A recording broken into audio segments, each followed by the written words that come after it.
Bismillahirrahmanirrahim. Assalamualaikum warahmatullahi wabarakatuh. Alhamdulillahirabbil alamin.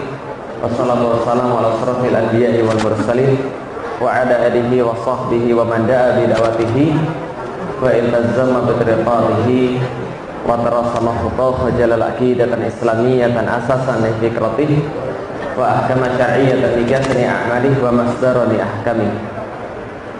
Asyhadu an la ilaha illallah wa asyhadu anna Muhammadan abduhu wa rasuluhu la nabiyya ba'du. Sama sekali apapun yang Allah berikan kepada kita tidak ada gunanya sama sekali apapun yang Anda miliki. Muslimun, jangan mati kecuali Anda ini jadi seorang muslim. Maka kita berharap mudah-mudahan keimanan yang Allah berikan kepada kita mampu kita jaga, mampu kita kemudian rawat di dalam diri kita, dan ketika kita mati dan menghadap Allah, maka semoga kalimat terakhir yang kita ucapkan adalah kalimat la ilaha illallah Muhammadur Rasulullah. Salat dan salam semoga tercurah dan terlimpahkan kepada baginda Nabi besar Muhammad sallallahu alaihi wasallam. Manusia mulia, manusia paling sempurna yang saya yakin semua di sini merindukan perjumpaan dengannya. Kita ingin sekali ketika di yaumil hisab kita dikumpulkan dekat dengan Rasulullah, kita mampu menyapa beliau, kita mampu memeluk beliau, menyampaikan tentang apapun yang telah kita alami di dunia kepada beliau, menyampaikan betapa kita cinta kepada beliau, betapa kita rindu kepada beliau, betapa kita menginginkan bersama-sama dengan beliau. Maka memandang wajahnya saja merupakan sebuah kehormatan bagi kita. Apalagi kemudian berada di barisan di belakangnya, tidak hanya mengaku sebagai umat daripada Nabi Muhammad, tapi diakui sebagai umat daripada Nabi Muhammad, dikumpulkan di barisan-barisan di belakangnya, dituntun pada surganya Allah yang tidak dibuka kecuali manusia itu yang mengetuknya.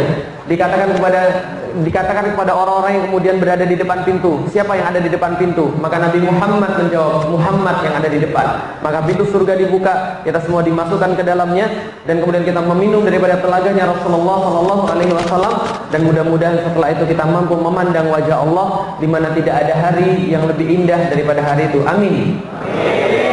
Alhamdulillah teman-teman sekalian yang dirahmati Allah, pada hari kita mampu berjumpa. Saya tahu teman-teman sekalian sudah di sini sejak semalam. Ada yang mungkin sekarang merasa ngantuk, ada yang mungkin sekarang merasa lelah, nggak ada masalah. Ada yang mungkin sekarang sudah tidur, nggak ada masalah. Lah kenapa? Karena ini insya Allah majelis zikir, ini insya Allah majelis ilmu, ini insya Allah majelisnya Allah. Lah kenapa? Hidayah teman-teman sekalian, jangan kira hidayah datang daripada lisan saya, tidak sama sekali. Jangan kira hidayah datang daripada materi saya, tidak sama sekali. Jangan kira hidayah datang karena kehadiran saya, tidak sama sekali. Hidayah itu satu-satunya daripada Allah Subhanahu wa ta'ala.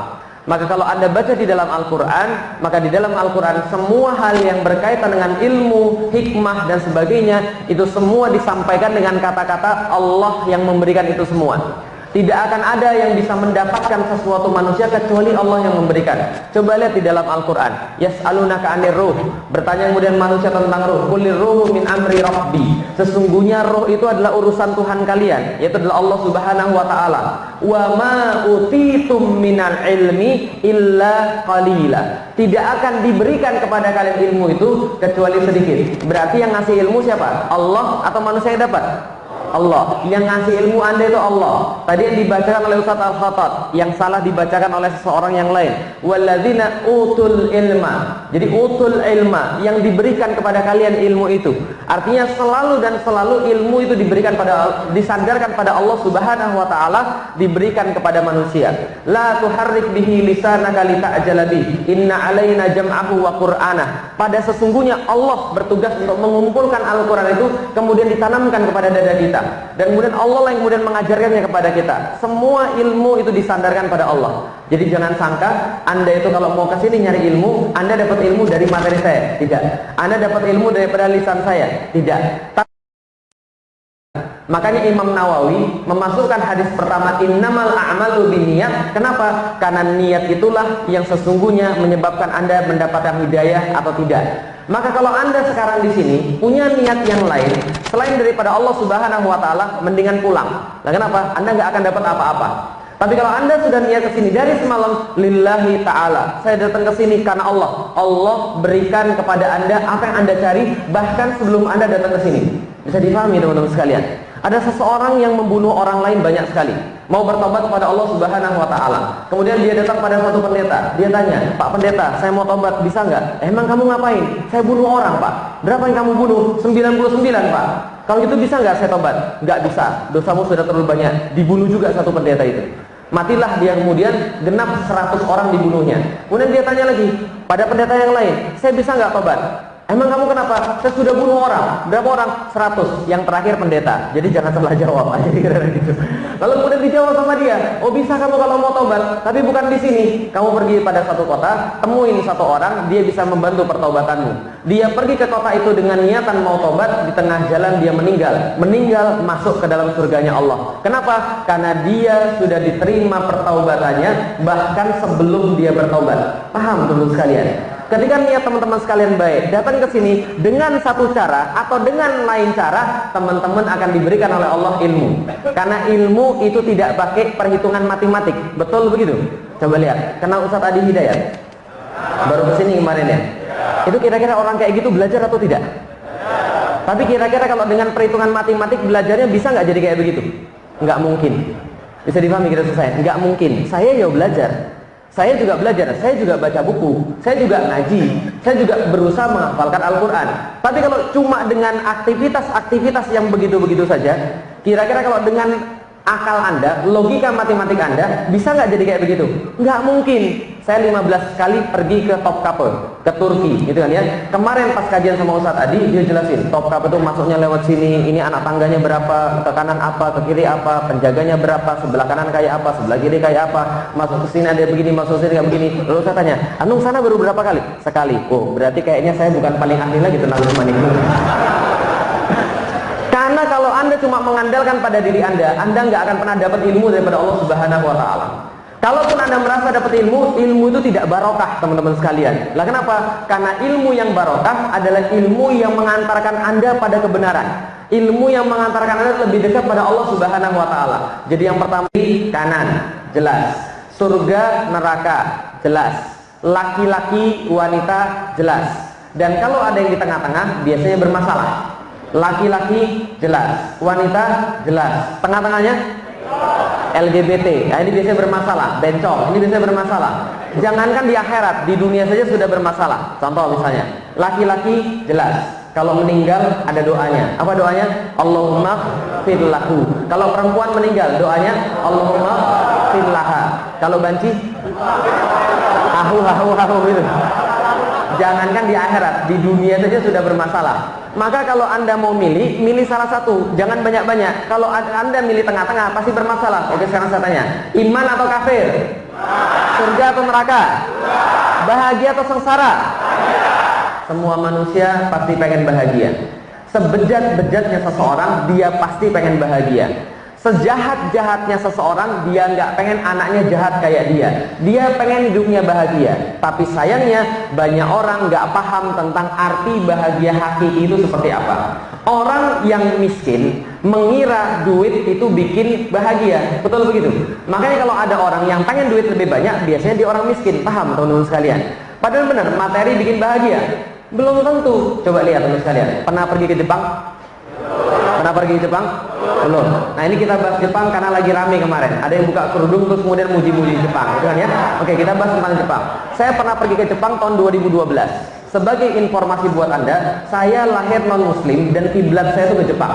Saya mikirin dalam hati, kenapa orang tua saya nggak lahirin saya di Jepang? Kan banyak komik di situ, kan banyak Gundam di situ, kan banyak robot-robot di situ yang bagus-bagus. Kenapa saya nggak lahir di Jepang? 2012 saya berkesempatan pergi ke Jepang. Pas lihat trotoarnya Jepang, itu saya langsung ingat rumah saya, kos-kosan saya pas lagi di IPB. Nah, kenapa? Kos-kosan saya dibandingin sama trotoar Jepang, itu lebih bersih trotoarnya. Paham teman sekalian? Di sana canggih sekali teman sekalian. Kereta itu kalau 30 detik bilang datang, benar-benar datang. Nggak seperti kereta di Indonesia, PHP, paham teman sekalian? Pemberi harapan palsu, kan itu kan ya? Nah, ini kereta di Indonesia beda dengan kereta di Jepang. Anda beli kemudian di Jepang makanan, itu kayak saya pergi beli ramen, ada 30 orang di sana, yang jagain cuma satu, yang masak satu, kasirnya ya juga dia, yang masak ya juga dia, semuanya dia. Lah kenapa? Semua otomatis. Datang ke tokonya, ada mesin kayak ATM. Kita pencet salah satunya, kemudian keluar harganya berapa, kita bayar, kita dapat struk, kasih ke orang yang jualan tadi. Dia nanti masak, keluar. Nomor sekian, ambil masakannya. Kita ambil masakannya, kemudian kita makan. Itu piring kotor, itu mangkok kotor, itu kemudian sendok kotor, sumpit kotor, semua ada mesin pencuci masing-masingnya. Otomatis, teman-teman sekalian. Pertanyaan saya, orang Jepang kaya, orang Jepang semuanya teratur, orang Jepang transportasinya bagus, semuanya bersih. Pertanyaan saya, bahagia atau tidak? Bahagia atau tidak? Yang terjadi adalah di sana rata-rata orang bunuh diri setiap hari 68 orang bunuh diri. Berapa orang bunuh diri? 68 orang bunuh diri per hari. Lalu kemudian mereka bunuh diri gara-gara perkara-perkara sederhana. Apa? Dapat nilai ujian, dapat 2. Gue bunuh diri aja deh. Kira-kira gitu. Kemudian apa lagi? Putus pacaran, bunuh diri. Dibully, bunuh diri. Nonton sinetron, ujungnya gue nggak suka, bunuh diri. Semua orang tuh bunuh diri semua. Namanya mereka kira kebahagiaan ada pada fasilitas, kebahagiaan ada pada materi. Ternyata bukan. Teman-teman sekalian, Anda kalau merasa bahwa materi itu bisa membantu Anda bahagia, berarti Anda benar orang miskin. Karena hanya orang miskin yang pengen dapat duit banyak supaya dia bahagia. Paham teman-teman sekalian? Yang kaya belum tentu bahagia. Gak percaya? Lihat, bisa beli makan banyak belum tentu makan enak. Bisa beli kasur belum tentu bisa tidur. Betul begitu? Saya punya teman namanya Mas Cahyo. Mas Cahyo ini dikatakan lebih tidak beruntung daripada saya. Lah kenapa? Saya punya rumah, dia belum. Saya punya mobil, dia belum. Anak saya 4, dia anaknya baru 1. Orang pikir rezeki saya selalu lebih banyak daripada dia. Belum tentu. Suatu hari kita ngisi di Jogja, nginep di hotel yang sama, tidur di kamar yang sama, tapi ranjang yang berbeda. Lah kenapa? Bukan mahram, gitu kan ya? Lah, tapi di malam itu saya nggak bisa tidur seharian. Semalaman saya nggak bisa tidur, dia tidur nyenyak sekali. Berarti rezekinya lebih bagus siapa? Dalam hal itu rezekinya lebih bagus dia. Artinya tidak serta-merta orang lebih banyak duit lantas lebih bahagia. Ada orang bisa beli makanan banyak tapi makan nggak enak. Lah kenapa? Pas mau makan, mohon maaf Pak, kolesterol, mohon maaf Pak, asam urat, mohon maaf Pak, darah tinggi, gitu kan ya. Masih mending anda ini yang masih muda, apa aja bisa makan tapi nggak bisa beli, sama aja. Saya cuma pengen ngasih tahu bahwa tidak serta-merta yang punya duit itu bahagia. Malah ada orang bilang, betul Ustaz, duit itu nggak bikin bahagia. Ada yang lain, katanya terkenal itu yang bikin bahagia. Saya pernah ngisi di Bali, Bali itu gede sekali kalau punya tempat. Itu ada satu panggung, saya sembunyi di balik sebelah kanan, gelap banget. Lah kenapa? Karena ditutup lampu semua supaya orang nggak tahu bahwa saya di belakang panggung. Tiba-tiba di kegelapan itu sendirian, tiba-tiba ada seorang perempuan datang ke saya. Masya Allah, saya langsung deg-degan. Lah kenapa?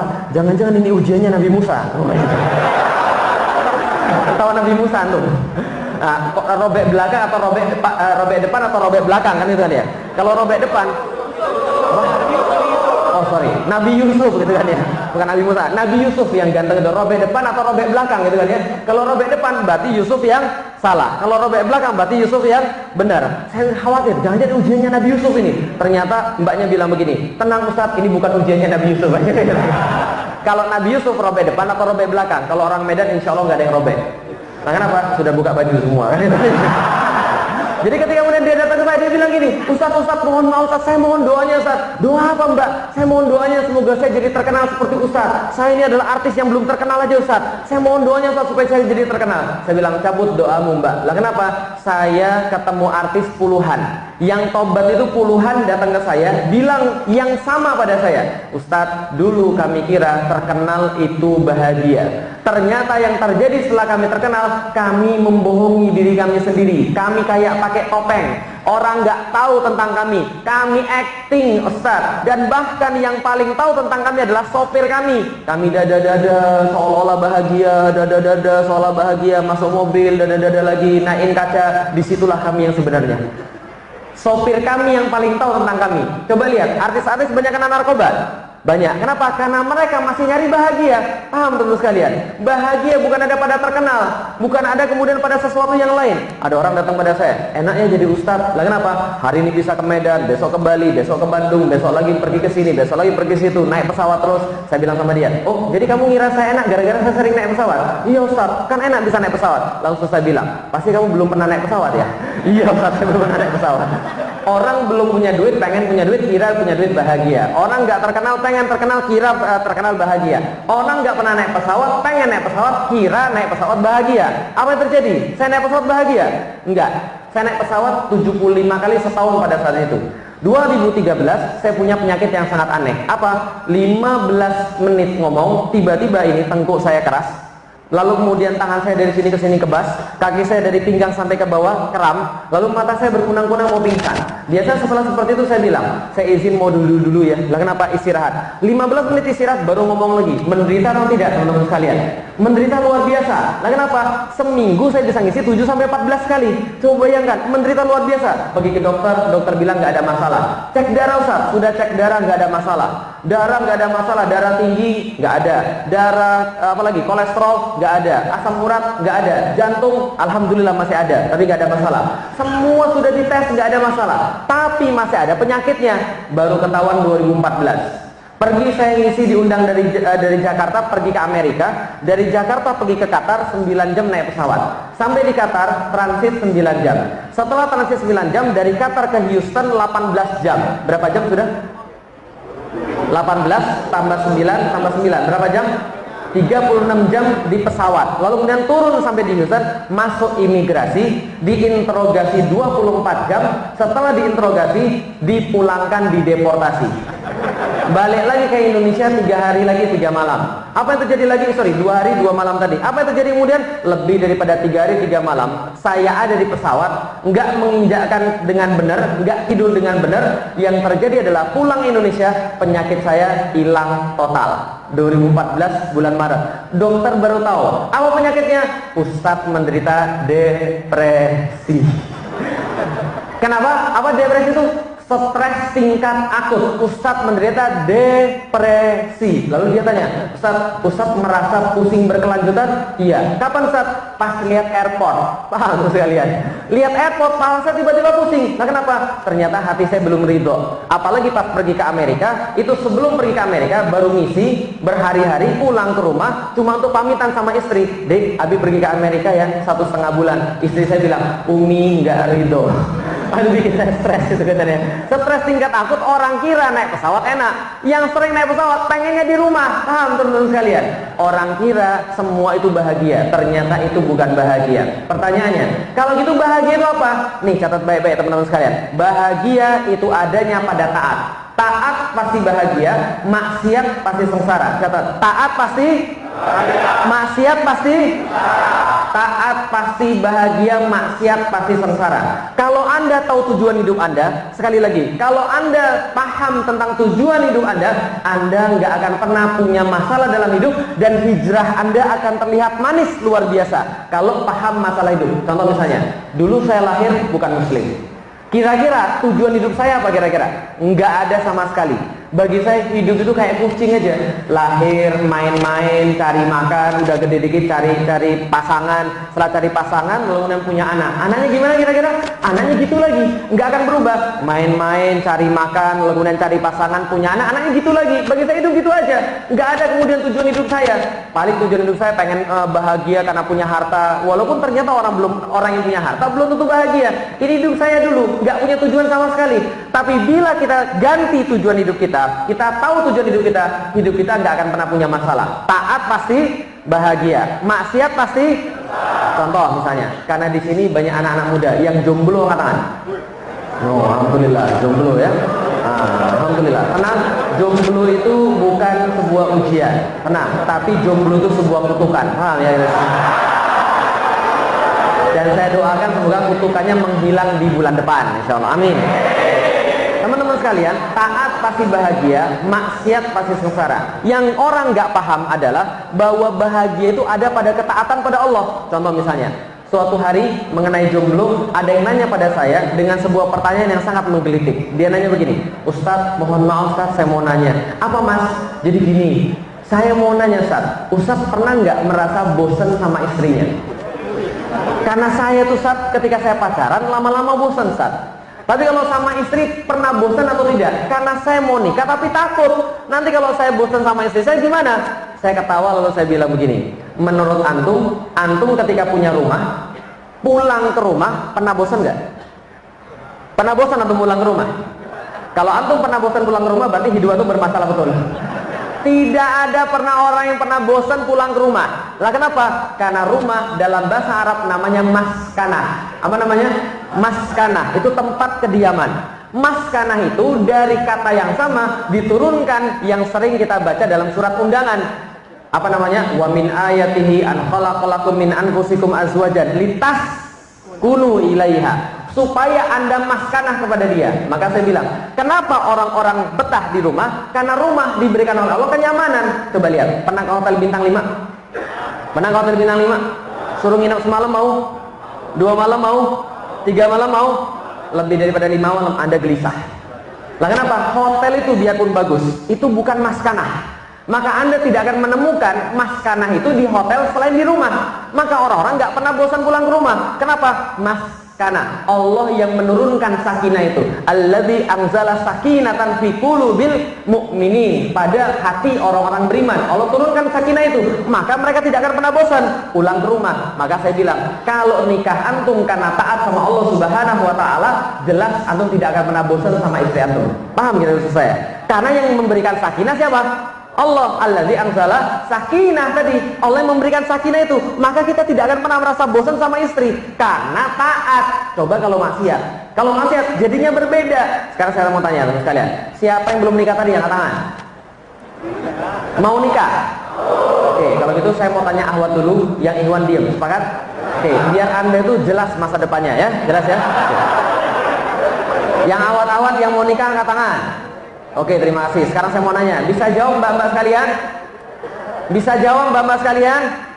Oke, kalau gitu tolong perhatikan baik-baik pertanyaan saya. Mbak-mbak nanti kalau mau nikah, mau cari yang baik atau yang jahat?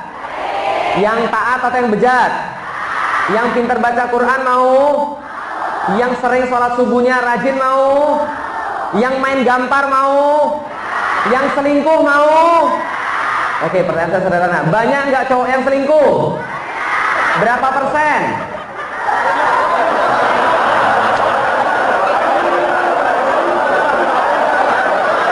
Mana tadi Ustaz Latif tadi? Ya Allah, begitu rendahnya kepercayaan terhadap diri Anda itu. Masa buka harga pertama sudah 90%? 90% laki-laki selingkuh. Mana tadi Ustaz Latif? Ini PR-nya banyak ini Ustaz Latif, Masya Allah. Ada yang lebih tinggi daripada 90? Ada yang lebih tinggi daripada 90? Berapa? 100. Kelakuan kalian itu orang-orang Medan ini. Masya Allah. 100% katanya. Oke, coba kita lihat. Mau tahu berapa persen mbak-mbak sekalian laki-laki yang selingkuh? Mau tahu? Mau tahu berapa persen? Ada penelitiannya. Makanya saya kan suruh bilang, kalau saya ngomong pasti ada datanya. Jadi gini cerita mbak sekalian. Ada sebuah penelitian yang mengatakan berapa persen laki-laki selingkuh, berapa kecenderungan laki-laki selingkuh. Perhatiin baik-baik, ini yang meneliti mahasiswa psikologi. Hasilnya itu valid karena metode penelitiannya valid, tapi judulnya agak sedikit bombastis. Apa judulnya? Judulnya begini, ternyata 3 di antara 2 laki-laki cenderung selingkuh. Berapa? Oh enggak kebalik. Berapa? 3 di antara 2 laki-laki cenderung selingkuh. Loh, satunya siapa Ustaz? Kan tadi ada 2 laki-laki yang selingkuh 3. Yang satu siapa? Yang satu LGBT yang tadi, paham? Enggak, sudah saya bilang ini judulnya agak sedikit bombastis, hanya untuk mengatakan semua laki-laki cenderung untuk selingkuh. Enggak percaya? Oke mbak-mbak, tadi mbak-mbak yang jawab, sekarang laki-laki yang jawab. Siap? Siap? Yang mbak-mbak perhatian, ini demi masa depan Anda ya. Yang ibu-ibu tolong perhatian, ini masa depan anak-anak Anda ya.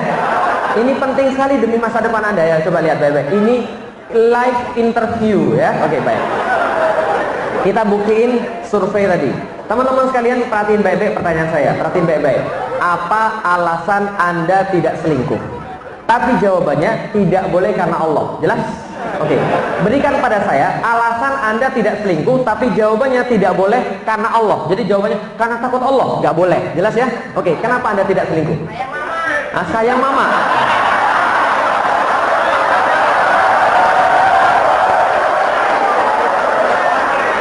Oke baik, sekarang saya tanya. Kalau ada orang yang tidak selingkuh, alasannya sayang mama. Kira-kira ada nggak orang yang selingkuh terus jawabannya begitu? Ada, batal. Oke, ada yang lain? Ada yang lain? Kenapa kira-kira? Kenapa ada nggak mau selingkuh? Nggak ada yang mau, jujur banget antum gitu kan? Kenapa orang nggak mau selingkuh kira-kira? Karena sayang. Itu yang selingkuh-selingkuh bilang sayang atau tidak? Sayang atau tidak bilangnya? Bilang sayang, nggak menjamin. Apalagi kira-kira? Oh, karena istri saya cantik, Ustaz. Kalau istri saya cantik, insya Allah saya nggak akan selingkuh. Yakin kalau cantik nggak akan selingkuh? Oh, belum jaminan. Lah kenapa? Hati-hati, jebakan yang fana pada zaman now adalah Anda diminta mengukur segala sesuatu dari materi. Betul begitu? Yang namanya kehebatan diukur dari materi, yang namanya ketinggian diukur dari materi, semua diukur daripada materi. Padahal enggak. Contoh misalnya, zaman sekarang seolah-olah cewek yang bagus itu yang materinya bagus, yang fisiknya bagus, betul kan ya? Yang rambutnya ikel-ikel bercahaya, kalau saya digantung pakai kemudian tusuk konde, lalu kemudian digini-gini tiba-tiba bergerai gitu kan ya. Yang kemudian apa namanya, kulitnya putih, kemudian halus, kalau seandainya ada nyamuk kemudian nempel kepleset gitu kan ya. Ya seolah-olah kayak begitu, padahal belum tentu. Lihat di Instagram saya coba. Kalau Anda nggak percaya, kalau zaman sekarang, zaman orang semua dinilai daripada fisik. Lagi keren-keren, aksi bela Islam, yang komentar di bawahnya, cek ih kami kakak, ada pelangsing, pemutih, peninggi, pembesar gitu. Seolah semuanya bagus semua kalau yang besar-besar kan dengannya. Ini menjadi masalah besar. Padahal teman-teman sekalian, saya kasih tahu yang mbak-mbak, hati-hati kalau Anda sibuk untuk memoles fisik saja dan Anda lupa pada sesuatu yang lain, hati-hati, besok akan datang seorang laki-laki yang cuma lihat fisik Anda. Dan kalau laki-laki melihat fisik Anda, menikahi Anda karena fisik Anda, catat baik-baik kata saya, 3 hari setelah nikah rumput tetangga lebih hijau. Betul? Laki-laki hijau semua. Paham kira-kira saya? Karena nggak akan pernah bisa laki-laki diikat secara fisik, nggak akan bisa. Lah kenapa? Laki-laki itu pasti perlu yang lain. Makanya teman-teman sekalian, kalau ada orang perempuan itu tidak mau diselingkuhi, maka cari dengan jalan Allah. Taat pasti bahagia, maksiat pasti sengsara. Ngomong-ngomong, pacaran itu taat atau bahagia? Sorry, taat atau maksiat? Pacaran taat atau maksiat? Ustaz, jangan gitu dong, jangan digeneralisir semuanya, kan nggak semua pacaran maksiat. Oke, kalau gitu saya tanya, kalau gitu kamu pacaran ngapain? Saya nggak ngapa-ngapain Ustaz. Kalau nggak ngapa-ngapain, ngapain pacaran? Paham teman sekalian? Oh enggak Ustaz, saya cuma pegangan tangan doang. Kalau antum baru pacaran 3 minggu, pegangan tangan doang, saya masih percaya. Tapi kalau antum sudah pacaran 3 tahun masih pegangan tangan doang, mubazir dong, paham? Nggak mungkin, nggak mungkin. Mbak-mbak sekalian, saya kasih tahu, kalau Anda datang ke sholat subuh berjamaah ini lagi diantar pacarnya gitu kan ya, yuk kita sekarang pacaran Islami ya, gimana pacarnya? Malam minggu zaman now.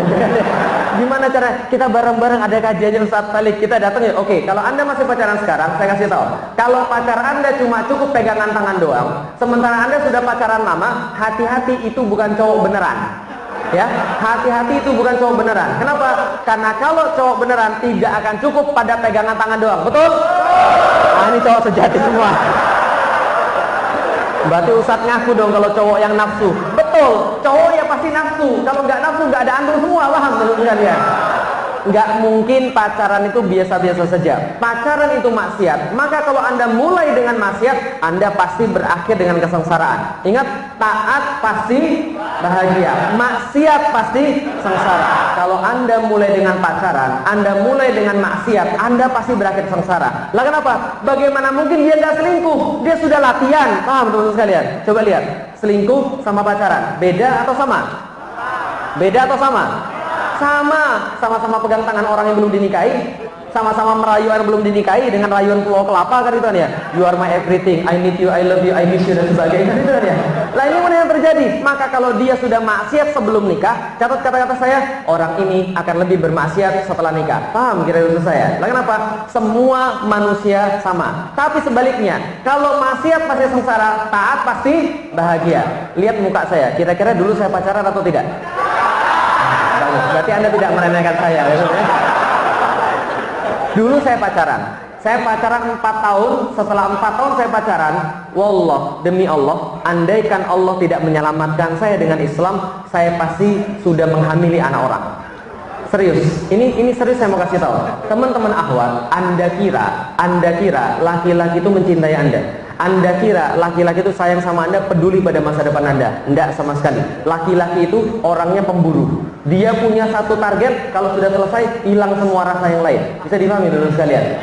Pengen banget HP gitu ya, diliatin reviewnya, diliatin kemudian YouTube-nya, diliatin kemudian belinya di mana, harganya berapa, dikumpulin sampai dapat, sehari, 2 hari, 3 hari lempar ranjang. Karena sudah nggak berlaku lagi kebahagiaannya, karena targetnya sudah tercapai. Bisa dipahami dulu sekalian? Dan laki-laki semuanya, semua laki-laki itu punya default. Apa defaultnya laki-laki? Dia bisa membuat perempuan itu mengikuti dia dan dia bisa meminta apapun dan perempuan itu pasti mau memenuhi. Bisa dipahami dari saya? Jadi dulu saya sangat pede bahwa apapun yang saya minta, perempuan pasti mau memberikan pada saya. Lah kenapa? Laki-laki dikasih default begitu.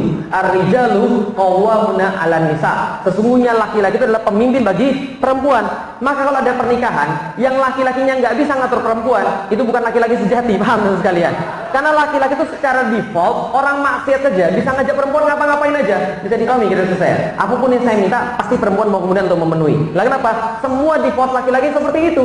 Makanya banyak kejadian yang aneh-aneh. Nah, dulu ketika saya pacaran 4 tahun, untungnya zaman dulu beda dengan zaman now. Zaman dulu pacarannya masih budiman. Lah gimana pacarnya? Pegangan tangan berdua gitu kan ya. Kalau misalnya ada temen, itu temen bapak kita, pisah dulu gitu kan ya. Satu baru balik lagi kan gitu. Nah, ini zaman dulu, dan zaman dulu pacarannya nggak mesum.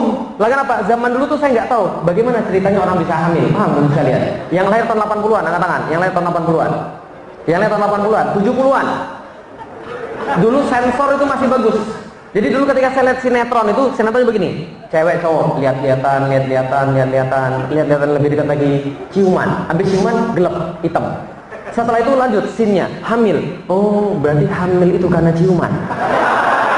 Lalu saya bilang sama pacar saya, apapun bisa kita lakukan, tapi kita jangan ciuman. Kenapa? Saya belum siap aja. Karena saya nggak tahu apa yang terjadi waktu itu. Pacaran zaman dulu masih pacarannya culun, cupu kan gitu kan ya. Nah, kemudian ketika kita sudah pacaran 4 tahun, setelah 4 tahun saya bertemu dengan Islam. Setelah bertemu dengan Islam, saya bilang pada pacar saya, "Dek, kamu sayang sama saya?" "Sayang." "Saya juga sayang sama kamu. Karena kamu sayang sama saya dan saya sayang sama kamu, kita putus saja." "Loh, mau putus sih?"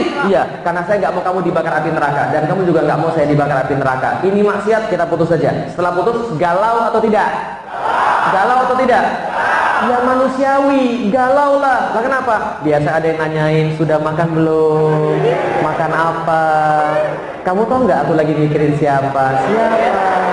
Aku lagi mikirin seseorang. Gitu kan ya? Lah sekarang nggak ada lagi yang kayak gitu-gitu.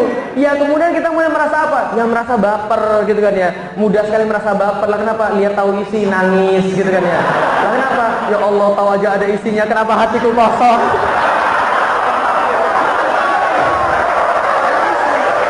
Jadi artinya bisa kita lihat adalah bahwa ini yang terjadi. Memang betul setelah kemudian saya putus pacaran galau. Tapi bagaimana cara supaya tidak galau? Ingat baik-baik teman-teman sekalian, cinta itu tidak dapat diciptakan, tidak dapat dimusnahkan. Hanya dapat berganti bentuk. Itu hukum cinta nomor 2. Paham teman-teman sekalian? Lah, maksud hukum cinta nomor 2 itu adalah apa? Kalau Anda mencintai seseorang, lalu Anda kemudian melepaskannya karena Anda tahu itu salah, maka alihkan ke yang lain. Yang saya lakukan apa? Baca sirah nabawiyah, baca kemudian tentang Allah seperti apa, belajar tauhid seperti apa, belajar Islam seperti apa. Dari situ cinta kita kepada manusia dialihkan menuju cinta pada Allah Subhanahu wa taala. Dan itu cara menghilangkan galau. Lah kalau Anda kemudian memilih yang benar, putus pacaran masih galau, berarti ada masalah pada Anda. Ada yang bilang pada saya gini, "Ustaz, saya sudah baca, udah putusin aja Ustaz. Setelah itu saya putus Ustaz, tapi saya masih galau Ustaz. Saya tidak bisa melupakan dia Ustaz. Dia selalu membayang-bayangi saya Ustaz. Tolong lumpuhkan otak saya Ustaz." Masya Allah udah nih. Langsung tanya pada dia, "Kamu pasti masih kepo ya? Kok tahu Ustaz? Kamu stalking Facebooknya ya?" "Iya." "Kamu sering nonton film Korea ya?" "Iya." "Ya wajar." Sekalian. Karena dia melakukan seperti tadi, masih mengingat-ingat lagi. Sudah, lepaskan fotonya semua, ganti nomornya, jangan stalking Facebook, jangan stalking Twitternya, jangan buka Instagramnya. Kalau gitu Anda baru bisa move on. Setelah saya move on, 4 tahun setelah saya masuk Islam, baru kemudian saya siap untuk menikah. Saya bilang pada bapak saya, "Pi, Felix siap untuk menikah." Bapak saya tanya, "Sudah punya calonnya?" "Saya sudah punya calonnya, ini fotonya." Bapak saya bilang, "Orang mana?" "Orang Jawa, orang Pati." "Sudah dilamar?" "Belum." "Lamar dulu, nanti lapor lagi sama Papi." Saya langsung lamar ke sana. Alhamdulillah, singkat cerita, karena saya ganteng saya diterima. Jadi ceritanya panjang dan melibatkan sholat subuh juga, alhamdulillah. Jadi gini, pas saya main ke kampungnya, saya sholat subuh di situ, saya sholat asar di situ, saya sholat zuhur di situ, sholat maghrib di situ, semua sholat di situ. Nah, kenapa? Karena memang saya numpang tidur di situ. ketika saya sholatnya semua di masjid, itu orang-orang sekampung pada bilang ini, itu calon mantu Pak ini kayaknya orang soleh ya. Lah kenapa? Sholatnya di masjid. Oh, Masya Allah. Singkat cerita saya diterima. Saudara diterima, maklum bapak saya tanya, dia perlu berapa untuk walimahan? Sebentar, saya bilang, saya tanya dulu. Saya bilang, ibu mohon maaf, ibu perlu berapa untuk walimahan? Orang Jawa. Yang orang Jawa katakan? Yang orang Jawa, nah orang Jawa kan begini ya, sukanya kan andam asor gitu kan ya, unggah-ungguh gitu kan ya, pura-pura, nggak usah, nggak apa-apa, biar kami saja, sudah nggak apa-apa gitu kan ya. Orang Jawa kan gitu kan ya, kakinya diinjek, mohon maaf, ini kaki saya keinjek mas gitu kan. Sama orang Batak dibilang, mata kau di mana? Gitu. Orang Jawa kan begitu kan, sama kayak calon mertua saya, nggak usah, nggak apa-apa, biar kami saja. Hati-hati ya, yang orang Jawa saya nasihatin, jangan bawa sikap kayak begini nanti ketika sudah sampai di akhirat, berbahaya. Lah kenapa? Nanti Allah bilang, silakan orang Jawa masuk surga, nggak usah, saya di luar saja. Akhirnya ketika dia nggak mau jawab, bapak saya bilang, ya sudah, kasih aja 5 juta. Saya kasih 5 juta dari bapak saya kepada calon mertua saya, dibuatkanlah walimahan sederhana, dan saya nggak punya duit untuk beli mas kawin. Karena duit saya cuma 1,5 juta. Pelajaran bagi antum yang muda-muda, jangan pernah pikirkan duit. Begitu antum pikirkan duit untuk melakukan suatu ketaatan pada Allah, antum sudah syirik sebenarnya. Paham itu saya? Udah mau taat saja, nanti Allah yang bikinkan jalan insya Allah. Nah, saya cuma punya duit 1,5 juta, saya bilang pada bapak saya nggak punya duit untuk beli mahar. Lalu kemudian bapak saya bilang, kamu perlu apa? Saya perlu ya seadanya saja, seperangkat alat sholat. Bapak saya kasih saya 3,5 juta. 3,5 juta, saya beliin gelang, saya beliin cincin, saya beliin seperangkat alat sholat. Alhamdulillah singkat cerita, kita menikah. Setelah menikah, catat baik-baik, orang taat dapat ujian, orang maksiat dapat ujian. Pertanyaannya, mending maksiat dapat ujian atau taat dapat ujian? Orang baik mati, orang jahat mati. Mending mati baik atau mati jahat? Paham kira-kira maksud saya? Maka kemudian setelah saya nikah, saya dapat ujian karena saya orang baik. Apa ujiannya? Masya Allah, pergi ke Jakarta nggak dapat kerjaan sama sekali teman-teman sekalian. Uang 1,5 juta habis dalam kurang waktu 1 bulan. Dan dalam waktu 1 bulan saya mendapatkan kabar. Apa? Mulai muncul prasangka pada Allah. Hati-hati, mulai muncul prasangka pada Allah. Ya Allah, orang lain berzina dapat anak ya Allah. Aku ngarap-ngarap anak aku nggak dapat ya Allah. Ya Allah, orang lain bermaksiat dia engkau kasih anak ya Allah. Itu orang liberal anaknya banyak ya Allah. Kenapa saya punya anak yang pertama saya harapin yang bisa membuat saya sama bapak saya jadi kemudian diperbaiki hubungannya karena ada anak ini saya harap. Kenapa nggak datang ya Allah? Istighfar. Lah kenapa? Kamu tuh hidup untuk apa sih? Kalau kamu hidup untuk Allah, maka apapun yang Allah kasih bisa dimanfaatkan di jalan taat. Istighfar pada Allah. Kemudian apa yang saya lakukan? Duit tetap nggak ada. Akhirnya saya kemudian berkata sama istri saya, kamu punya motor kan? Iya. Saya jual motor istri saya teman-teman sekalian. Motor istri saya itu alhamdulillah kemudian saya jual 3 juta saya jual. Ternyata tetap nggak cukup. Di tengah-tengah kemudian bahaya seperti itu, Allah memenuhi janjinya. Allah langsung angkat saya menjadi pedagang dan nggak tanggung-tanggung pedagang emas. Mas kawin istri saya jual. Wah, luar sekali.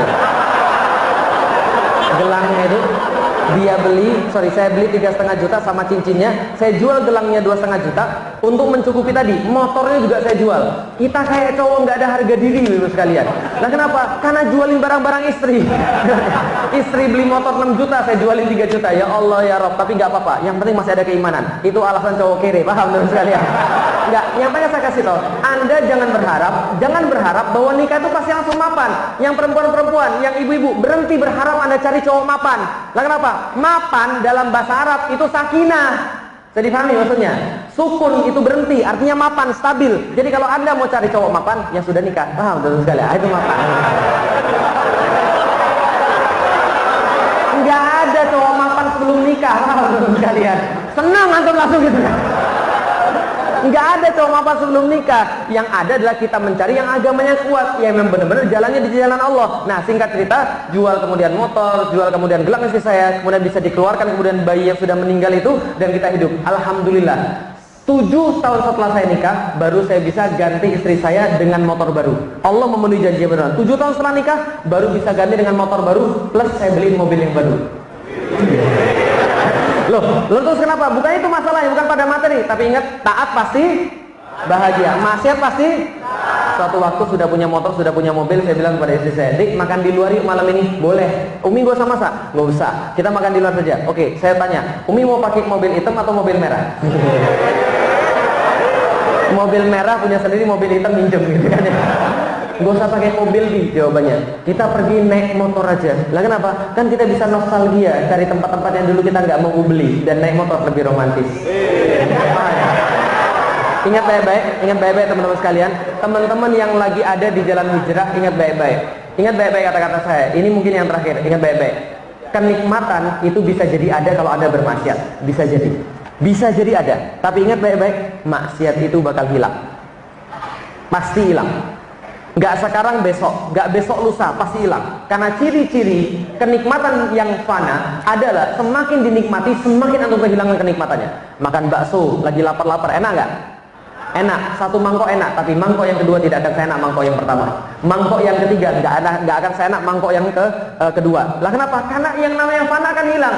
Anda bermaksiat, tapi kemudian Anda merasa nikmat. Catat kata-kata saya, suatu waktu nanti akan merasa kosong, hampa. Ngapain hidup saya ini? Bagi saya dulu paling enak apa? Main PS. Ngelihat orang lain punya PS, PlayStation, senang sekali. Saya pengen main PS. Saya dibeliin PS, main game 7 jam sehari. 107 jam sehari, sebulan dari situ. Saya ngapain lagi? Kosong hidup saya. Saya pengen punya cewek, dapet cewek, bosen. Teman-teman sekalian, itu punya dunia tuh seperti itu. Anda merasa duit bisa mensejahterakan Anda, bikin Anda bahagia. Nanti kalau Anda sudah punya duit, bosen Anda. Bisa dipahami rekan saya? Itu yang terjadi. Nikmat itu pasti akan hilang. Dan ujung-ujungnya setelah nikmat hilang, penyesalan tiada akhir. Dan Anda akan mikir, andaikan. Dan Anda akan tersiksa dengan andai-andai itu. Bisa dipahami rekan sekalian? Tapi kalau Anda sekarang berbuat taat, berbuat baik pada Allah, berbuat baik sesuai dengan Allah, Anda bisa jadi akan sengsara, bisa jadi dikata-katain orang gitu kan ya, kamu anak SMA belum kemudian punya jodoh, belum punya pacar, kuliah sudah mau lulus belum punya pacar, sudah lulus belum punya pacar, kamu nggak laku ya? Atau jangan-jangan kamu homo ya? Bisa jadi Anda kemudian dapat ketidakenaan, dapat kesulitan. Tapi ingat baik-baik, kesulitan itu akan berakhir. Dan ujung daripada kesulitan itu ada keluasan yang menanti, ada kelapangan yang menanti, ada kebahagiaan tanpa akhir yang menanti. Taat pasti bahagia, maksiat pasti. Maka karena itulah kita memperjuangkan Islam. Orang bilang, kasihannya Felix Xiao diusir di mana-mana. Anda kira saya kasihan? Saya senang kok. Saya dipanggil hidup saya. Lah kenapa senang? Allah memberikan kebahagiaan itu kepada saya. Dan kalau Allah sudah kasih kebahagiaan itu, nggak ada yang mampu narik dari antum. Lah kenapa? Yang ngasih Allah, memberikan ketenangan tadi. Orang-orang bilang kesian ya. Enggak, Abdul Somad kesian ya. Ya mungkin kita kesian, itu adalah manusiawi. Tapi dia senang kok. Saya telepon, Masya Allah Ustaz, sabar ya Ustaz ya. Dia bilang ini, dia ketawa. Memang gara-gara antum ini semuanya. Lah kenapa? Karena antum sudah mendeklarasikan sebagai sopir saya. Jadi saya juga dianggap anti NKRI dan anti Pancasila. Dia senang kok. Lah kenapa? Allah yang menurunkan rasa sakinah itu.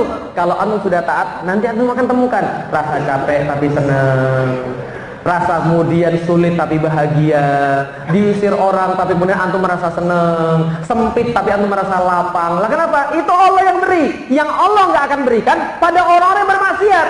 Paham teman-teman sekalian? Maka ingat baik-baik teman-teman sekalian, ada perkara-perkara yang Allah berikan bagi seluruh manusia. Itulah rahmannya Allah. Tapi ada yang Allah berikan hanya bagi orang-orang yang beriman. Itulah rahimnya Allah. Maka jangan bangga antum ketika antum punya dan orang kafir juga punya. Kalau antum punya sesuatu dan orang kafir juga punya, berarti itu tidak spesial. Tapi kalau antum punya sesuatu yang orang kafir nggak punya, itulah yang spesial. Maka jangan aneh ketika melihat orang punya mobil mewah, ada orang punya mobil Pajero Sport. Nggak usah aneh lah, kenapa? Itu biasa, orang kafir juga punya. Kalau Allah kasih pada orang kafir juga, berarti itu nggak spesial. Tapi kalau Allah kasih hanya pada Anda, apa itu? Keimanan, kemanisan ketika merasakan ibadah pada Allah Subhanahu wa taala, persatuan di antara kaum muslimin, rasa saling menyayangi ketika berjumpa dengan kaum muslimin, salat subuh di masjid, Masya Allah. Itu yang Allah kasih, dan itulah insya Allah yang mengantarkan negeri kita pada kebaikan. Takbir! Takbir! Takbir! Terakhir, yang paling terakhir teman-teman sekalian, alhamdulillah Allah memuliakan kita dengan satu ukhuwah yang Allah belum pernah berikan pada negeri-negeri yang lain. Bukan berarti kita merasa kita lebih hebat daripada negeri-negeri yang lain. Tidak. Suriah dengan revolusinya punya keistimewaan sendiri. Kita dengan ukhuwahnya punya keistimewaan sendiri. Al-Aqsa yang sekarang diuji punya keistimewaan sendiri. Tapi Allah memberikan pada kita satu ukhuwah yang belum pernah ada sebelumnya. Saya masuk Islam tahun 2002 teman-teman sekalian. Dan semenjak saya masuk Islam, yang saya pikirkan dalam kepala saya adalah apa? Persatuan kaum muslimin. Bagaimana caranya? Persatuan kaum muslimin. Enggak terlihat sama sekali. Sampai kemarin tahun 2016. Masya Allah, ketika saya ditanya, siapa yang menang kira-kira Ustaz? Pasti penista agama. orang itu pasti menang. Lah kenapa saya bilang pasti menang? Duitnya banyak, jaringannya banyak. Secara logika mustahil kemudian dia bisa kalah, nggak mungkin. Tapi masya Allah, manusia punya rencana dan manusia lemah. Tapi Allah lebih kuat. Wa makaru wa makarallah, wallahu khairul makirin. Dan manusia berbuat makar, Allah juga membuat makar. Manusia akan membuat makar, Allah pun sudah menyiapkan makar. Dan makar Allah tidak pernah akan terkalahkan. Terpleset lidah, bicara tentang Al-Maidah 51, umat bergabung jadi satu. 4:11, 2:12, datang nangis saya tanpa sadar. Lah kenapa? Ya Allah ya Rabb, 15 tahun ini yang saya tunggu-tunggu. Ya Allah, ini kayak nggak mungkin ya Allah. Jalan, nggak ada orang yang misuh, nggak ada orang yang kemudian marah-marah. Mereka datang berhempit-hempitan masuk ke dalam satu tempat. Nggak ada yang ngomong, ini sempit banget sih, jangan dorong-dorong dong. Nggak ada mas. Di depan saya dibentangkan pandu ganyang Cina. Orang-orangnya ngomong sendiri, mas turunkan mas, turunkan. Itu kita bukan urusan kita. Kita nggak benci sama etis. Kita cuma urusan sama satu orang. Diturunin pandunya, masya Allah, begitu damai, begitu baik. Kenapa? Bukan gara-gara siapa? Teman-teman sekalian, nggak mungkin semua itu terjadi kalau bukan karena pertolongan Allah Subhanahu Wa Taala. Anda baca di dalam Al-Quran, seandainya seluruh manusia menginfakkan seluruh harta di dunia, nggak akan bisa untuk taliful qulub, nggak akan bisa untuk menyatukan hati-hati orang, nggak akan bisa. Kenapa bisa? Karena Allah menginginkan begitu. Ini kebangkitan Islam, masya Allah, ini sudah semakin dekat. Bahasa saya, ini partai final. Tahu partai final? Sekarang Liga Champions ada berapa tim? 16. Awalnya berpuluh-puluh tim, ya kan ya. Lalu kemudian ketika ada yang kalah, fans yang kalah itu bergabung pada fans yang masih ada klubnya di situ. Sekarang ada 16, ada Manchester City, ada Barcelona, ada Real Madrid, ada kemudian yang lain-lainnya kan gitu kan ya. Lah kemudian ketika nanti sudah dari 16 masuk pada berapa? Per 8 final. Awalnya ada 16 fans yang berbeda. Tapi kalau sudah jadi 8 akan jadi kemudian 8 fans saja. Lalu nanti dari 8 jadi 4, dari 4 jadi. Nanti kalau sudah final, itu berarti semua fans yang tadinya puluhan itu akan bergabung menjadi polar sini atau polar sini. Kira-kira kejadian sekarang persis atau tidak? Islam atau Anda bukan Islam? Gitu kan ya? Anda bela Islam atau Anda kecebong? Kan itu kan ya? Ini yang terjadi zaman sekarang. Loh, Anda perhatiin nggak polarisasi seperti ini? Orang-orangnya perhatiin aja, orang-orang sama semua. Kasus apapun sama. Kasus penistaan agama yang bela sama. Kasus perpu yang bela sama. Itu ya, kasus yang kemarin, yang bela juga sama, yang nyinyir reuni 212, orangnya sama juga. Perhatiin saja, terjadi polarisasi, partai final. Ini mengingatkan saya ketika saya baca sirah nabawiyah pada 3 tahun terakhir dakwah Rasulullah Sallallahu Alaihi Wasallam. 3 tahun terakhir dakwah Rasulullah Sallallahu Alaihi Wasallam diwarnai dengan satu kisah di mana mereka sudah putus asa. Bagaimana caranya untuk melobi Rasulullah? Karena mereka datang, ini cara terakhir kita. Kalau nggak begini kita nggak tahu lagi gimana caranya. Gimana? Kita ajak Muhammad win-win solution. Tapi ini adalah jebakan kita. Bagaimana caranya? Muhammad gini aja. Kita tahu agama kita beda. Kita tahu Tuhan kita beda. Itu kata kafir Quraisy. Jadi kalau kafir Quraisy saja zaman dulu nggak pernah bilang agama sama. Baru orang Indonesia bilang agama sama. Orang kafir Quraisy sadar. Jadi sejahil-jahilnya kafir Quraisy itu masih sadar agama itu beda, Tuhan itu beda. Orang Indonesia bilang agama sama. Itu kalau sampai kafir Quraisy bisa bangkit dari kuburnya, gitu kan ya. Dia kan bilang, orang Indonesia jenius banget. Kenapa gua nggak kepikir ya? Lah, dia aja bilang begini, Muhammad, agama kita beda, Tuhan kita beda. Tapi gini saja Muhammad, gimana kalau begini saja? Setahun kamu nyembah Tuhan saya, setahun kami nyembah Tuhan kamu. Kamu nyembah Tuhan saya setahun, saya nyembah Tuhan kamu setahun. Win-win solution kan? Udah jadi nggak ribut, nggak usah repot, nggak usah kemudian jadi huru-hara kayak sekarang. Lalu kemudian ternyata yang menjawab bukan lagi Rasulullah, yang menjawab langsung dari Allah. Qul ya ayyuhal kafirun la a'budu ma ta'budun wa la antum 'abiduna ma a'bud wa la ana 'abidum ma 'abadtum wa la antum 'abiduna ma a'bud lakum dinukum waliyadin. Orang-orang kafir, perhatian baik-baik. Anda sesembahan Anda beda dengan sesembahan saya. Saya tidak sembah apa yang kamu sembah. Kamu tidak menyembah apa yang saya sembah. Dan saya tidak menyembah apa yang kamu sembah. Tuhanmu, Tuhanmu, Tuhanku, Tuhanku. Agamamu, agamamu. Agamaku, agamaku. Bisa dipahami teman sekalian? Enggak ada kemudian. Lah kenapa? Enakan di dia, enggak enak di kita. Katanya win-win solution. Lah Tuhan dia ada 300. Bisa dipahami teman sekalian? Tuhan dia ada 300 di Ka'bah. Tiap kali dikelilingi disembah. Kemudian kan ya, lah tambah Tuhan satu, nggak ada masalah bagi mereka. Tapi Tuhan kita cuma satu, tambah satu, tauhidnya hilang. Takbir. Maka kita nggak mau. Tuhanmu, Tuhanmu, Tuhanku, Tuhanku. Nggak bisa. Dari situ orang kafir Quraisy berkata, Muhammad nggak bisa diomongin, Muhammad nggak bisa dinegosiasi. Ya sudah kalau itu, bunuh Muhammad. Di rapat Darun Nadwah, seluruh petinggi-petinggi Quraisy kata-kata bunuh Muhammad kemudian dikeluarkan. Langsung Abu Thalib bilang, kalau kalian berani meneteskan darah Muhammad sedikit saja, maka Anda berurusan dengan kaum Bani Abdul Muthalib dan berurusan dengan kaum Bani Hashim. Catat itu baik-baik. Semua yang ada juga bilang begitu beberapa. Lantas orang-orang kafir Quraisy mayoritas kemudian berkata, kalau itu biarlah Muhammad dan siapapun yang bersimpati kepadanya, siapapun yang menaruh kemudian perhatian kepadanya, walaupun dia termasuk agama Muhammad, dia kami boikot sekarang juga. Zaman dulu orang kafir Quraisy juga punya perpu, paham teman sekalian? Jadi kalau sekarang Anda baru keluar perpu, telat Anda, paham teman sekalian? Karena zaman dulu dia sudah pernah, paham teman sekalian? Ini yang terjadi. Nah, ketika terjadi seperti itu, 3 tahun itulah Rasulullah mengalami masa-masa yang sangat sulit. Terjadi polarisasi di antara kemudian masyarakat Arab, pendukung Muhammad atau penentang Muhammad. Kemudian 3 tahun di jalan dengan sabar, penuh dengan derita. Mereka makan kulit kayu, mereka makan dengan kemudian apa yang ada, mereka pakai pakaian yang ada bertahun-tahun, mereka banyak meninggal gara-gara kelaparan. Dan Rasul menyaksikan di depan matanya itu umat-umat yang kemudian pada kelaparan, umat-umatnya pada sakit dan tidak ada pertolongan. Kenapa? Diboikot selama 3 tahun.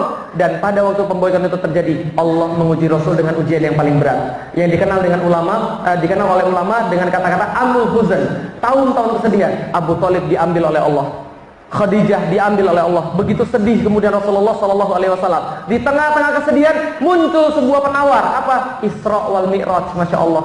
Rasul kemudian diisrakan, dimi'rajkan, bertemu dengan Allah, berbincang-bincang dengan Allah, kemudian mendapatkan perintah 5 kali sholat. Pertanyaan saya sederhana, kalau Anda lagi sedih, disuruh sholat lagi, bagi Anda beban atau itu sebuah keuntungan?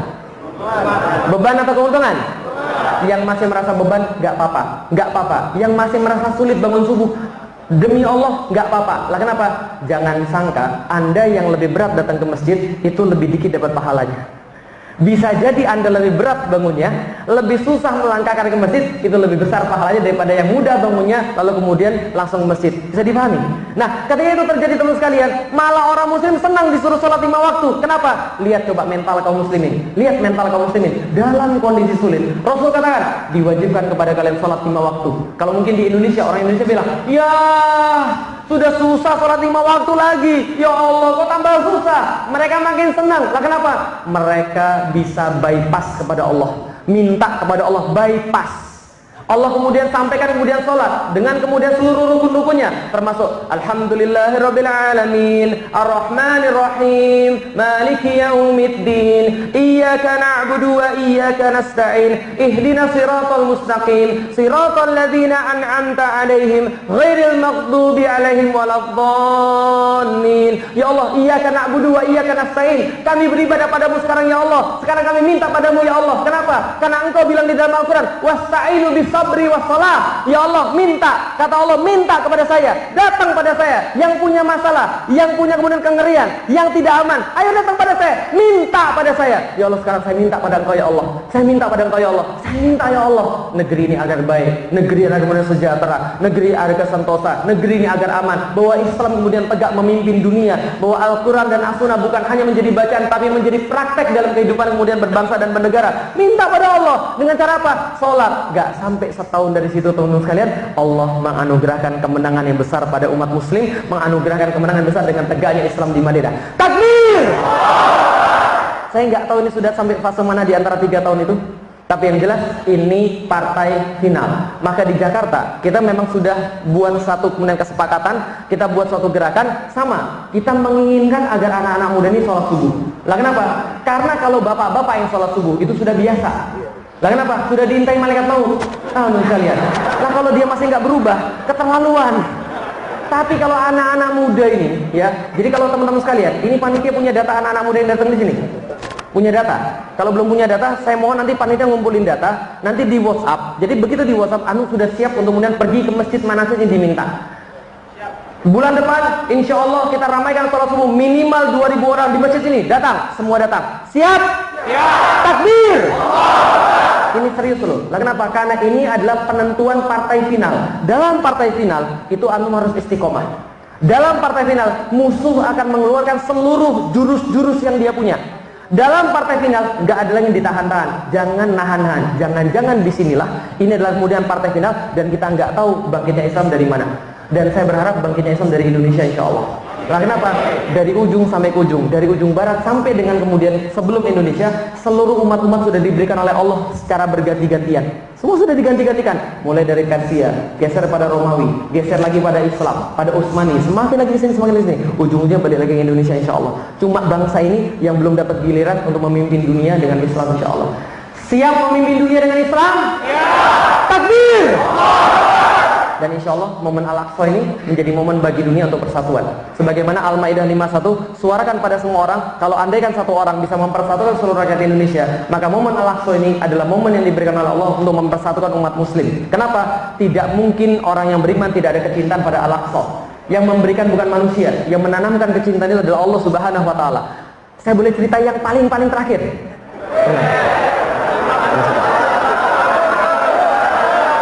Boleh. Anda tahu Masjid Hagia Sophia? Anda tahu Masjid Hagia Sophia? Tahu, Masjid Hagia Sophia itu dibangun oleh orang-orang Yunani ketika mereka punya kerajaan namanya kerajaan Konstantinopel. Konstantinopel buat satu gereja terbesar di dunia namanya Hagia Sophia. Gedenya kayak apa? Kayak Istiqlal sama parkir-parkirnya, kira-kira begitu. Gede sekali Hagia Sophia itu, Masya Allah. Terkenal di seluruh dunia. Ditaklukkan oleh Muhammad Al-Fatih pada tahun 1453. Ditaklukkan oleh Muhammad Al-Fatih, dan apa yang terjadi setelah ditaklukkan? Setelah itu dia taklukkan, dia bilang, jangan lagi ini diubah jadi selain masjid. Ternyata diubah jadi selain masjid. Kenapa? Orang Yunani protes. Karena itu adalah simbol mereka. Jangan dijadikan sebagai jangan dijadikan sebagai masjid. Kami tidak diterima. Mustafa Kemal kemudian menjadikan itu sebagai museum sampai dengan sekarang. Dan ketika ada rencana mau jadiin lagi sebagai masjid, orang Yunani protes lagi. Kalau Anda berani menjadikan sebagai masjid, maka kami tidak akan tinggal diam. Ini penghinaan kepada kami dan kami akan protes di forum-forum dunia. Maka tidak ada yang bisa menjadikan sebagai masjid sampai dengan sekarang. Erdogan kemarin ngetes mau jadi sebagai masjid. Oh, kami mau jadi Hagia Sophia sebagai masjid. Protes langsung orang Yunani. Lah kenapa? Ternyata Erdogan bilang, enggak kok, bukan itunya, tapi pinggirnya doang jadi masjid. Karena pinggirnya jadi masjid, sekarang azan sudah bisa berkumandang di Hagia Sophia. Itu pun protes mereka. Coba lihat, orang Yunani itu agamanya apa? Muslim atau bukan? Muslim atau bukan? Dibandingkan dengan agama Anda, siapa yang lebih tinggi, Islam atau yang lain? Oke, coba lihat baik-baik. Mereka itu agamanya tidak setinggi Islam. Mereka tidak punya dalil. Nggak ada dalil sedikit pun di dalam kitab-kitab mereka tentang kesempurnaan dan keistimewaan daripada Hagia Sophia. Tapi begitu itu mau diambil menjadi simbol Islam kembali, mereka protes, mereka marah, mereka tersinggung, mereka mengerahkan segala-galanya. Sekarang saya tanya sama antum, itu Al-Aqsa diucapkan oleh lisan Nabi atau tidak? Bukan lagi diucapkan oleh lisan Nabi. Allah katakan, Subhanallazi asra bi 'abdi lailan minal masjidil haram ilal masjidil aqsa. Allah sebutkan di dalam Al-Qur'an. Allah sebutkan kemuliaan-kemuliaannya. Rasulullah kemudian menyampaikan, Allahumma barik fi Syam. Ya Allah, berkailah orang-orang yang ada di Syam. Berkailah orang-orang yang ada di sana. Saking banyak pujian Rasul kepada Syam. Rasul katakan, Syam itu terakhir nanti akan menjadi benteng keimanan kaum muslimin. Akhlak-akhlak orangnya baik di sana. Kalau sana sudah disebut-sebut begitu, zaman dulu disebut-sebut begitu, sahabat pengen hijrah ke Syam, banyak yang meninggal di sana. Maka Rasul katakan, itu bumi para nabi yang debu-debunya menghilangkan dosa-dosa yang berjalan di sana, Masya Allah. Itu disebut oleh Rasul, disebut oleh Al-Quran. Pertanyaan saya, antum ridho Al-Aqsa sekarang diambil sama orang? Ridho atau tidak? Takbir! Ini insya Allah akan jadi momen persatuan umat muslim di dunia. Ini partai final, jangan kasih kendor. Maka antum harus kemudian tanda tangan tadi. Tanda tangan kemudian saya siap untuk sholat subuh dimanapun diminta oleh panitia. Saya mau pergi ke masjid itu. Untuk apa? Antum harus syiar. Orang-orang yang tidak suka pada Islam, mereka syiar setiap hari. Kalau antum nggak mau syiar, lalu antum mau apa lagi? Kalau seandainya antum tidak mengharapkan banyak pahala dari sini, lalu antum mau berharap dari mana lagi? Bisa dipahami teman-teman sekalian. Kalau seandainya Allah sudah berjanji pada antum nggak percaya lagi, lantas siapa lagi harus berjanji pada antum? Gitu kan ya? Coba lihat, ketika saya bilang sama antum, Mas, rumahnya di mana Mas? Oh, rumah saya di Medan. Insya Allah saya datang ke sana. Hari apa Ustaz? Besok Insya Allah. Jam berapa Ustaz? Ba'da asar Insya Allah. Jam berapa Ustaz? 3:30 saya datang sana. Yakin Ustaz? Yakin. Anda semangat nggak mempersiapkannya? Semangat. Nanti datang Ustaz Ali, Masya Allah. Ayo segera sembelih ayam, lalu untuk makanan. Segera kemudian kasih yang bagus. Segera ini, segera itu. Persiapan semua. Dibanding saya bilang begini, Mas, saya mau datang ke rumah Anda. Kapan Ustaz? Gak tahu. Besok bisa jadi. Lusa bisa jadi. Tahun depan bisa jadi. Minggu depan bisa jadi. Tapi saya nggak tahu. Pokoknya kalau nanti saya datang. Jam berapa? Iya, saya juga nggak tahu kapannya. Apalagi jamnya berapa? Nggak tahu saya. Anda lebih semangat yang mana? Yang pertama atau yang kedua? Yang pertama, pertanyaan saya sekarang sederhana. Itu orang kafir. Orang kafir itu enggak dijanjikan sama Allah sesuatu pun. Antum dijanjikan oleh Allah Subhanahu wa taala kemenangan ketika antum memperjuangkan Islam. Kemuliaan ketika antum memperjuangkan Islam. Surga kalau Anda mati memperjuangkan Islam. Pertanyaan saya, itu janji sudah ada sama antum. Terus antum masih nggak mau mempersiapkan lagi? Antum masih nggak mau bersemangat? Lalu apa lagi yang dijanjikan pada antum? Paham teman-teman sekalian? Takbir! Siap berjuang partai final? Takbir! Assalamualaikum warahmatullahi wabarakatuh.